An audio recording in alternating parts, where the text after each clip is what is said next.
ሙሉእ መብርሂ አዛዚ ፖሊስ ዞባ ደቡብ ትግራይ ኮማንደር ሓየሎም ማቸ ድሕሪ እቲ ሓፃር ዜና ናባኹም ክነብሎ ኢና ኣብ ፋብሪካ ችፑድ ማይጨው ብዘጋጠመ ሓደጋ ባርዕ ሓዊ 3 ሰባት ህይወቶም ከም ዝሓለፈ ተሓቢሩ ኣብ ልዕሊ 6 ሰባት ድማ ከቢድን ቀሊልን መጉዳእቲ ከም ዝበፅሐ አዛዚ ፖሊስ ዞባ ደቡብ ትግራይ ኮማንደር ሓየሎም ማቸ ሓቢሮም አዛዚ ፖሊስ ዞባ ደቡብ ትግራይ ኮማንደር ሓየሎም ማቸ ከም ዝሓበርዎ እቶም ክልተ ህጹጽ ሓገዝ ከም ዝተገበረሎም ናብ ገዞም ከም ዝተመለሱን እቶም 4 ግን ኣብ ለምለም ካርል ማይጨው ሆስፒታል ሕክምና እናተገበረሎም ከም ዘሎ ገሊጾም እቲ ሎሚ ሰኒ 15 መጋቢት 2017 ዓ.ም ረፋድ ሰዓት 2 ፈረቓን ከባቢ ዘጋጠመ ሓደጋ ባርዕ ሓዊ መንቀልዩ ኣብ ከይዲ ምጽራይ ከም ዝርከብውን ኮማንደር ሓየሎም ማቸ ገሊጾም ኣብ ልዕሊ ንብረት ከቢድ ዕንወት ዘብጽሐ እቲ ሓደጋ ባርዕ ሓዊ ሰራሕተኛታት ምክልኻል ሓደጋ ባርዕን ነበርቲ ከተማ ማይጨውን ብዝገበርዎ ርብርብ ምቁጽጻር ከም ዝተኻለን ዘረድኡ አዛዚ ፖሊስ ዞባ ደቡብ ትግራይ ኮማንደር ሓየሎም ማቸ ሕብረተሰብ ብሸለልትነት ካብ ዝፍጠር ሓደጋ ባርዕ ሓዊ ግቡእ ጥንቃቐ ክገብር ምዒዶም እቲ ዘጋጠመ ሓደጋ ባርዕ ሓዊ ምስ ሰራዊት ትግራይ ምትሓሓዝ ይህልዎ ዶ ይኸውን ተባሂሎም ንዝተሓተቱ ውሕቶ ሰራሕተኛታት ባርዕ ሓውን ካልኦት ኣካላትን ኣብቲ ምጽራይ ከም ዝተሳተፉ ዝገለጹ እቶም ኮማንደር ሓየሎም ማቸ ክሳብ ሕዚ ብዘለና ሓበሬታ መሰረት ኣብ ብየዳ ዝነበሩ ኣካላት ዝተጎድኡ እንትኾኑ መንቀሊ እቲ ባርዕ ሓዊ ድማ ኣብቲ ከባቢ ዝነበረ ናይ ነዳዲ ቦቴ ምፍንጃር ስዒቡ ከም ዘጋጠመ ሓቢሮም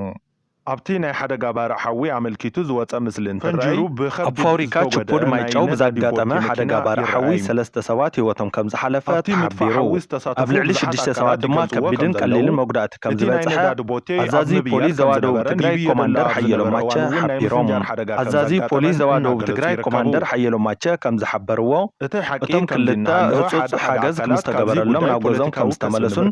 እቶም 4 ግን ኣብ ለምለም ካርል ማይጨው ሆስፒታል ሕክምና እናተገበረሎም ከም ዘሎ ገሊጾም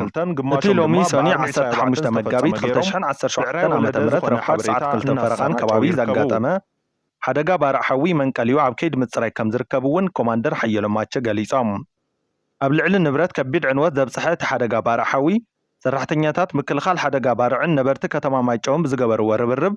ምቁጽጻር ከም ዝተኻለን ዘረድኡ አዛዚ ፖሊስ ዞባ ደቡብ ትግራይ ኮማንደር ሓየሎም ማቸ ሕብረተሰብ ብሸለልትነት ካብ ዝፍጠር ሓደጋ ባርዕ ሓዊ ግቡእ ጥንቃቐ ክገብር ምዒዶም እቲ ዘጋጠመ ሓደጋ ባርዕ ሓዊ ምስ ሰራዊት ትግራይ ምትሓሓዝ ይህልዎ ዶ ይኸውን ተባሂሎም ንዝተሓተቱ ውሕቶ ሰራሕተኛታት ባርዕ ሓውን ካልኦት ኣካላትን ኣብቲ ምጽራይ ከም ዝተሳተፉ ዝገለጹ እቶም ኮማንደር ሓየሎም ማቸ ክሳብ ሕዚ ብዘለና ሓበሬታ መሰረት ኣብ ብየዳ ዝነበሩ ኣካላት ዝተጎድኡ እንትኾኑ መንቀሊ እቲ ባርዕ ሓዊ ድማ ኣብቲ ከባቢ ዝነበረ ናይ ነዳዲ ቦቴ ምፍንጃር ስዒቡ ከም ዘጋጠመ ሓቢሮም ኣብቲ ናይ ሓደጋ ባርዕ ሓዊ ኣመልኪቱ ዝወፀ ምስሊ እንትረአይ ፈንጅሩ ብከቢድ ዝተጎድአ ናይ ነዳዲ ቦቴ መኪና ይረአይ ኣብቲ ምጥፋእ ሓዊ ዝተሳተፉ ብዙሓት ኣካላት ይገልጽዎ ከም ዘለው እቲ ናይ ነዳዲ ቦቴ ኣብ ምብያድ ከም ዝነበረን ይብየደላ ኣብ ዝነበረ እዋን እውን ናይ ምፍንጃር ሓደጋ ከም ዘጋጠመን እናገለጹ ይርከቡ እቲ ሓቂ ከምዚ እናሃለወ ሓደ ኣካላት ካብዚ ጉዳይ ፖለቲካዊ ከስቢ ንምርካብ እቲ ባርዕ ሓዊ ብኣባላት ሰራዊት ትግራይ ከም ዝተፈጸመን ብፍላይ ድማ ብኣርሚ 22 ግማሾም ድማ ብኣርሚ 24 ዝተፈጸመ ገይሮም ብዕራይ ወለደ ዝኾነ ሓበሬታ እናሰራጨው ይርከቡ